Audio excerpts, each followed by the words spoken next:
আসসালামু আলাইকুম। রান্নাঘর ভিডিওতে আপনাদের সবাইকে স্বাগতম। আজকে আমি আপনাদেরকে তিন ফল বা গ্রাম বাংলায় তাকে ডুমুর বলা হয় তা দিয়ে একটা সিম্পল রেসিপি করে দেখাচ্ছি। এটা খেতে যেমন দারুণ তেমনি স্বাস্থ্যের জন্য অনেক উপকার।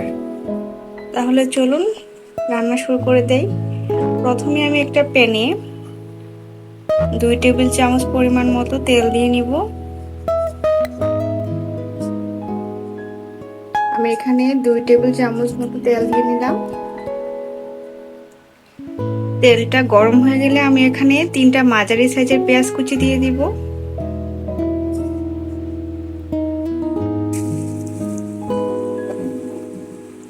আমি পেঁয়াজটা একটু বাদামি কালার করে ভেজে নিব।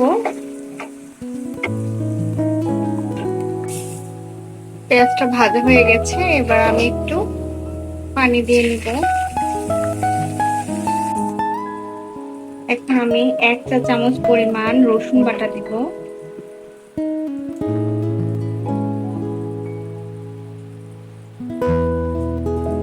আমি এখানে 1/2 চা চামচ হলুদের গুঁড়া, 1 চা চামচ মরিচের গুঁড়া, 1/2 চা চামচ জিরা গুঁড়া আর পরিমাণ মতো লবণ দিয়েছি। এখন আমি একটু কষিয়ে নিব মশলাটা। আমি এখানে 3 ফল বা ডুমুর যেটা বলেন এটা আমি সিদ্ধ করে তারপর এটা ব্লেন্ডার করে নিয়েছি। এখানে 2 কাপ পরিমাণ মতো আছে। এই 3 ফল বা ডুমুরটা আমি মাছ দিয়ে রান্না করব। আমি এখানে 2টা মাছ নিয়ে নিয়েছি, 2 পিস। মাছটাও এটার সাথে কষাবো।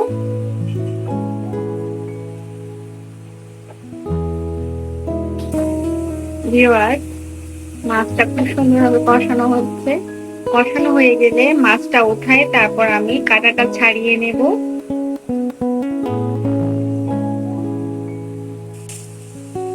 মাছটা কষানো হয়ে গেছে, এখন আমি এটা নামিয়ে ফেলবো।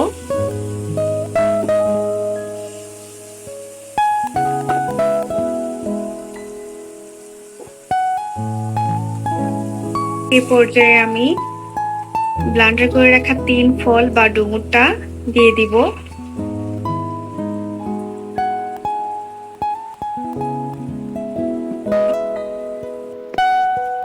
এখন আমি এটা 10 থেকে 12 মিনিট এভাবে কষিয়ে নেব। যতক্ষণ পর্যন্ত পানিটা থাকে ততক্ষণ পর্যন্ত কষাবো।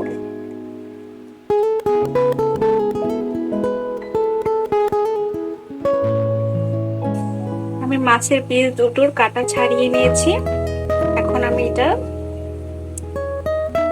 এটাতে দিয়ে দিচ্ছি এবং ভালোভাবে মিশিয়ে দিচ্ছি। এই ডুমুরের রেসিপিটা খেতে অসাধারণ, আপনারা অবশ্যই একদিন বাসায় ট্রাই করবেন। ডুমুর ফল দিয়েও যে এত মজা আর দারুণ একটা রেসিপি করা যায় আপনারা না খেলে বিশ্বাস করবেন না। ভিউয়ার্স, খুব সুন্দর রান্না হচ্ছে। পানিটা আরেকটু শুকিয়ে গেলে আমি ধনেপাতা কাঁচামরিচ দিয়ে নামিয়ে ফেলবো। ভিউয়ার্স, এই পর্যায়ে আমি ফালি করা 5-6টা কাঁচামরিচ দিয়ে দিব।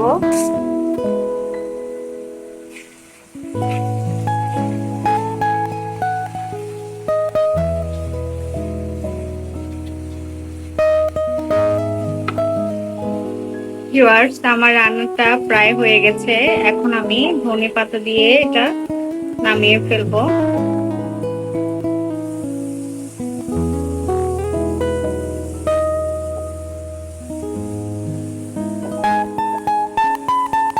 খুব অসাধারণ একটা রেসিপি। ভিউয়ার্স, আপনারা অবশ্যই এটা বাসায় ট্রাই করবেন।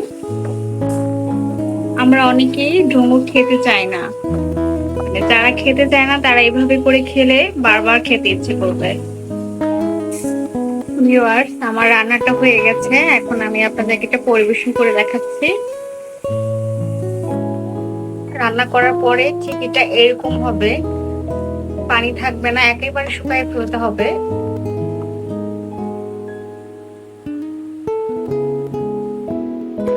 ভিউয়ার্স, তৈরি হয়ে গেল আমার ডুমুর দিয়ে তরকারি রান্না। কেমন হয়েছে এটা আমাকে অবশ্যই কমেন্ট করে জানাবেন আর অবশ্যই আমার চ্যানেলটা সাবস্ক্রাইব করে দিবেন এবং ভালো লাগলে একটা লাইক করে দেবেন। এতক্ষণ আমার ভিডিওটা দেখার জন্য আপনাদের অসংখ্য ধন্যবাদ। আল্লাহ হাফেজ।